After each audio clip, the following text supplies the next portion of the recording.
पुन्हा बोलतो. या कार्यक्रमाला आलं पाहिजे म्हणून त्यांनी मला आदेश दिला. त्याप्रमाणे मी त्यांचा आदेश मानला. आदेश का मानला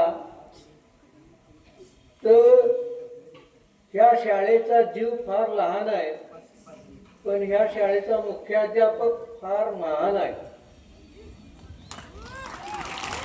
ते तुमच्या मुख्याध्यापकांनी दाखवून दिलेलं आहे. सांगली जिल्ह्यामध्ये जे हायस्कूल आहेत त्या हायस्कूलमध्ये अनेक हायस्कूलमध्ये मला व्याख्यानासाठी जाण्याचा योग आला, परंतु उपक्रमशील मुख्याध्यापक अगदी हाताच्या बोटावर मोजण्या इतके आहेत.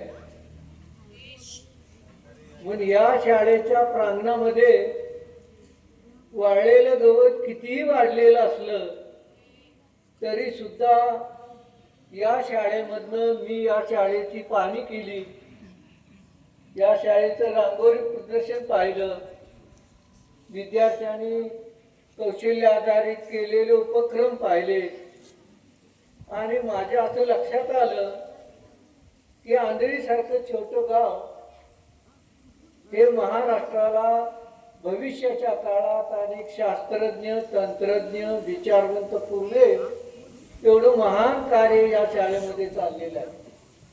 अशी शाळा दुर्मिळ असते. मी अध्यक्षांच्याशी चर्चा करताना सांगितलं की शाळेला ग्राउंड मोठं आहे, शाळा चांगली आहे, विद्यार्थी चांगले आहेत, अजूनही शाळेचा विकास होण्यासाठी काही प्रयत्न केले पाहिजेत. खूप चांगलं काम शाळेमध्ये चाललेलं आहे. मुलांनी केलेली उपकरणं अक्षरशः मी प्रत्येक मुलाला विचारलं आणि त्यांनी त्याची माहिती दिली. फार चांगली उपकरणं केलेली आहेत, तुम्ही सगळी मुलं अत्यंत चांगले आहात. सर्वांनी जवळजवळ सर्वच विद्यार्थ्यांनी चांगली बक्षिसं मिळवलेली आहेत. अशी ही एक आदर्श शाळा आहे. या शाळेमध्ये यापूर्वी मी अनेक वेळा येऊन गेलेलो आहे. यामध्ये या शाळेच्या आजच्या कार्यक्रमाला उपस्थित असलेले शाळा समितीचे अध्यक्ष यशवंत माने साहेब, आमचे मित्र शहाजीराव माने साहेब, त्यातून ह्या गावचे माजी सरपंच आणि आमचे जवळचे पाहुणे विलास माने साहेब, त्याचप्रमाणे या गावचे माझे जावई आहेत विकास माने वकील, ते आज या ठिकाणी उपस्थित नाहीत. त्याचप्रमाणे या ठिकाणी उपस्थित असणारे या शाळेचे सर्वात महत्त्वाचं म्हणजे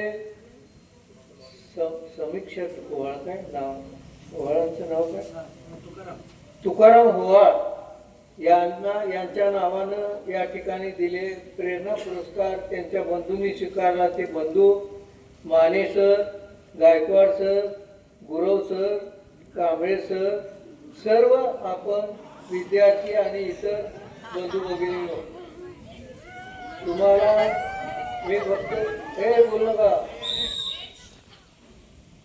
अरे खरं म्हणजे आवाज करायचा नाही.